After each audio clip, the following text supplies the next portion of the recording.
How true is that if U.S. goes down, the rest of the world is going to feel it? Oh, it's absolutely true. How could it be any other way? Well, you have to realize you say that from Australia, but a lot of people in America don't see it that way. You know, a lot of people in America say, well, you know, we keep saying America's the greatest country in the world. How do you know America's not the greatest country? That's becoming a movement in America by the woke and some of the professors. These kids are going to some school. Of the right. Yeah, and it's just you're sitting here like, well, what is the matter with you? But from your perspective, somebody that's from Australia, somebody that got to the highest level of politics in Australia, how do you view U.S. on what U.S. if U.S. falls, how the world's going to feel it? Like, what would happen? Say U.S. falls tomorrow. Who takes advantage of people next? Well, it could be very ugly indeed. You've got what might be called an arc of autocracy, as a former Prime Minister of Australia labelled it. So you've got China, you've got Russia, you've got Iran, you've got North Korea in particular, and then you've got ISIS and so forth. And they loathe the idea of Western freedom. Is Western freedom worth standing up for? Well, ask the people who are so keen to get to America. They're everywhere. The people who want to get into Australia, the people who are trying to get into Europe and Britain. Why do they want to do it? Because they're lands of opportunity. They're lands where you don't feel that the police are going to knock on your door at 3 o'clock in the morning and drag you away on trumped-up charges and take you to a Uyghur prisoner, a concentration camp. These things really matter.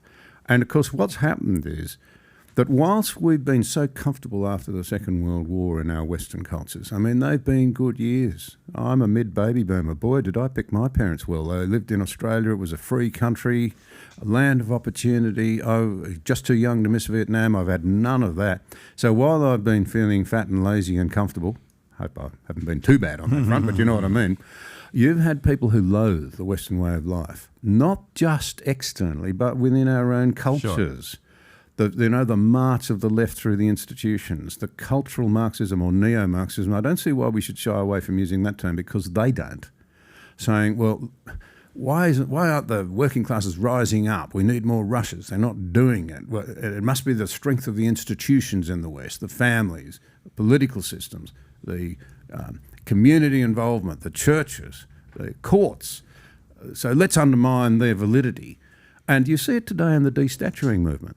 The destaturing movement, when you stop and think about it, looks like an attack on the sins of the past. It's much more than that. The way it plays out in our kids' minds is exactly as it's meant to. You're the inheritors of such a nightmarish culture, as Frank Ferruti from England puts it, that it's not worth defending. And maybe those guys overseas who want to bring it down are right. And that would be my plea. We need to wake up to this, what we've got. It's not perfect. But this is the best way to resolve our differences. And when we need to change, let's do it through the political system where we can manage our disagreements, which is what worries me so much about your president's recent speech and the former president's response to it. So you're concerned also about the former's response to it. So please unpack that. First go with Biden and then go to Trump. I've been in politics. I know the game. Okay. And in your case, it's slightly different to Australia because we have compulsory voting. But I reckon... Can I be blunt as an Australian? I don't want to insult your country or your country people. But what it looked like to me, let me put it that way, and someone can push back if I'm wrong or if I'm being insulting, was that your president, with poll backing, touched the lines that he thought might bring his voter base out. But in so doing, he really took a slash at all those people who've already been described as irredeemables and as deplorables. Right. Now, hang on, that's tens of millions of Americans. Mm-hmm. They're not all irredeemable and deplorable people. A lot of them are the people, we just talked about COVID, who grew the food and who took it to market and who processed it and brought it to your door, risking their own health. They were the muscle, if you like, that kept the place going, that we forget about.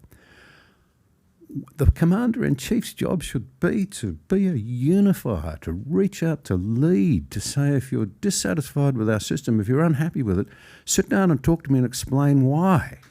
And we'll try and understand our common humanity so that we can pull together again and rebuild a coherent society. That's why it worried me so much. And then, of course, it invites an incredible response, insane, what have you. So what message does this send to our kids about the way that you relate to one another when you've got a difference? What does it say about what real leadership is? You know, Henry Ford II from this country, the car-making family, once gave a definition of leadership. You know, you've got to have a vision, one. You've got to be able to explain it to others so they know what the vision is. 2, thirdly, you've got to have about yourself the personal qualities to make them want to work with you to make that vision real. I reckon that's a pretty good definition. Well, what is the vision? And how are you explaining it? And is it inspiring people to work with you to achieve it, or is it inspiring division and loathing of anyone you disagree with? Well, who's the last guy here that unified anyways? Who's the last president that was a unifier, that brought both parties together? That's probably a better question for Americans. I admire many of your... I mean, you just think of a Truman. David McCulloch wrote the most... When I get a lot of young people that come to me and they say, I'm interested in politics, and most of them I say, forget it, because you're about yourself. I don't use that blunt language. But the really outstanding ones I say, go and read. One of the books I always recommend is David McCulloch's book on Truman. Great big thick tome. He was a guy, he left with office with the lowest approval ratings of any president leaving office that we know of. We look back on it now and know that he was one of the great presidents of all times. I think the thing with approval ratings is it's also what's happening in that moment. Meaning, after 9/11, George W. Bush's approval ratings were sky high. I mean, to get to 50% at this point in America, I don't know how it is in Australia, is an anomaly.